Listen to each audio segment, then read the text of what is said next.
Welcome back for Chapter 25. Today's episode is about the Trump regime's new favorite three-step wellness routine. Step 1, delete the receipts. Step 2, slap unity on the lie. And Step 3, if you call out the lie, how dare you? The Dow is over 50,000.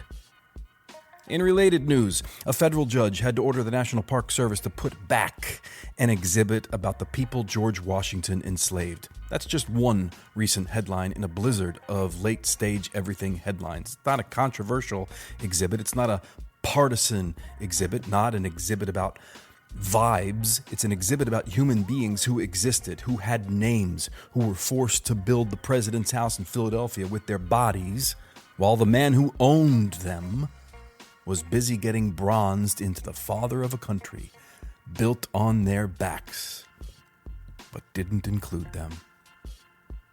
And the Trump administration just removed it, which means, and let's be clear, the government tried to memory hole the receipts. And somewhere in the White House right now, some little Ministry of Truth intern is figuring out how to make sure the next removal sticks. Because that's the point. It's making America great again by shredding the receipts and telling everyone it's patriotic confetti.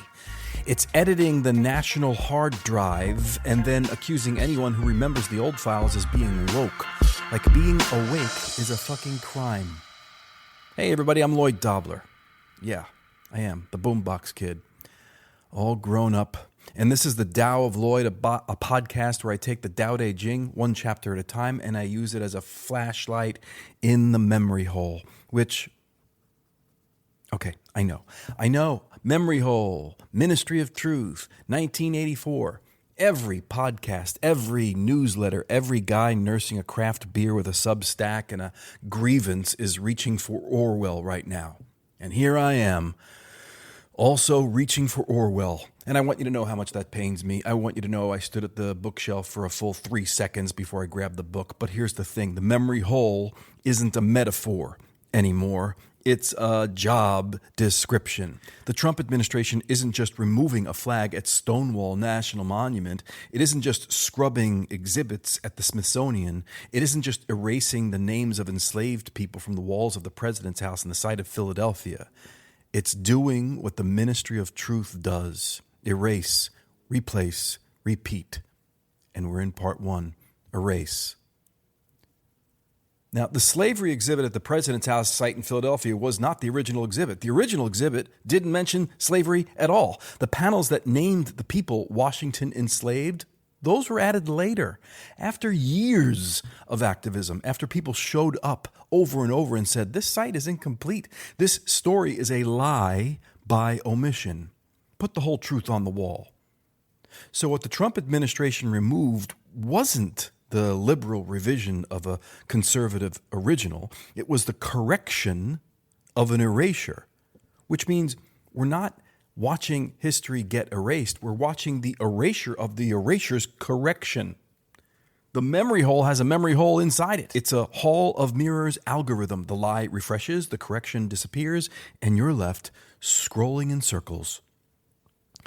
The Smithsonian has been ordered to submit exhibit plans, placards, labels, and digital content for White House review.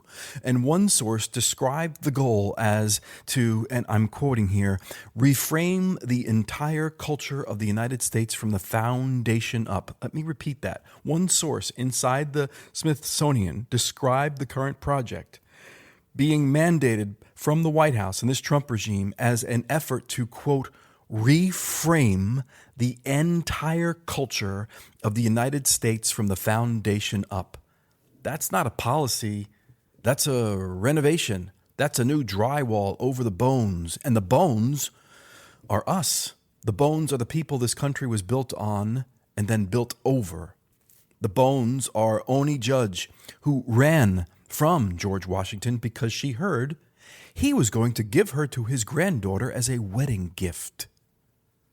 The bones are the trans people at Stonewall in 1969 who threw bottles at police because they were sick and tired of being raided, arrested, and erased, and who now have a national monument that just had its flag quietly taken down by the people their monument was supposed to outlast. So what do you do when the official story is a lie, not because someone made it up, but because someone took the truth down off the wall? Let that question just sit in the background for a second, and let's settle in for a brief meditation and the reading from chapter 25 of the Tao Te Ching, because if the government is going to gaslight an entire nation, then meditation isn't some Malibu, Rick Rubin, rich, white, privileged, artsy-fartsy thing. It's actually a witness protection program for your soul. So, do yourself a favor. Close your eyes. Or don't. I'm not a cop. I'm not your spiritual advisor. But seriously, unless you're currently an archivist at the Smithsonian, frantically making backup copies of exhibit labels before the White House review team shows up with a red pen and a mandate, just close your eyes and start the journey within. Take a long, slow, deep breath in through the nose. And let it go, like you're exhaling the official version. Good. This is chapter 25 of the Tao Te Ching. There was something formless and perfect before the universe was born.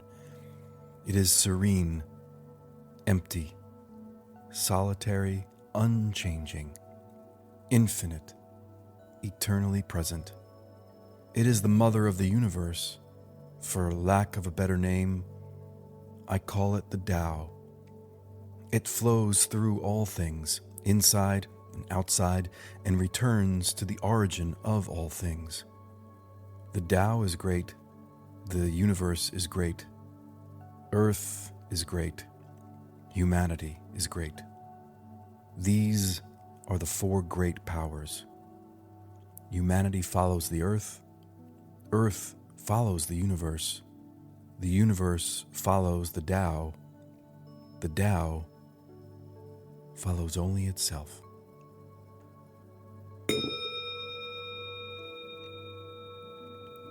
And you can go ahead and open your eyes. There was something formless and perfect before the universe was born. Not before America was born, but before the universe was born. That's Lao Tzu's opening move in chapter 25, and it quietly kneecaps what this administration is trying to sell. Because the whole Make America Great Again project depends on the idea that there was an original, pure America you can crawl back to if you just delete enough panels, scrub enough labels, and call enough people divisive. The again in the MAGA is whitewashing the past. But chapter 25 says the only thing that existed before everything else is the Tao, and the Tao is formless, unnamed, unknowable. You don't get to put a flag on it. You don't get to submit it for White House review. You don't get to decide which parts are unifying and which parts are divisive. The Tao follows only itself. And that's the counter move to the memory hole, because truth doesn't have to be managed. Only propaganda does. Only power does when it's nervous. So, sure, you can remove the panels. You can take down the flag. You can send the Smithsonian a directive and call it oversight. You can feed the correction into the incinerator and reprint the original lie. But Oney Judge still ran. The people at Stonewall, they still fought back. The bones are still in the walls. The truth doesn't have to stop being true because someone took it off a wall. It just becomes harder to find. And harder to find is the point. Hard enough that the next generation grows up with a hole where the story was and doesn't even know how to ask what used to be there. That's the MAGA regime's move. Erase, then they will replace, then they will repeat. Next chapter, we'll explore part 2, replace. Did you hear that person sneeze downstairs? It's part of the Tao, man. And until then, notice the mechanism before it becomes the air we breathe, before Make America Great Again sounds like a lullaby. From the edge of the empire and the center of the self, this is the Tao of Lloyd.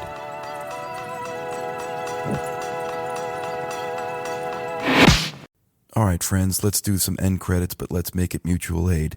If you want to help the Tao of Lloyd grow, hit the follow and subscribe button on your platform of choice.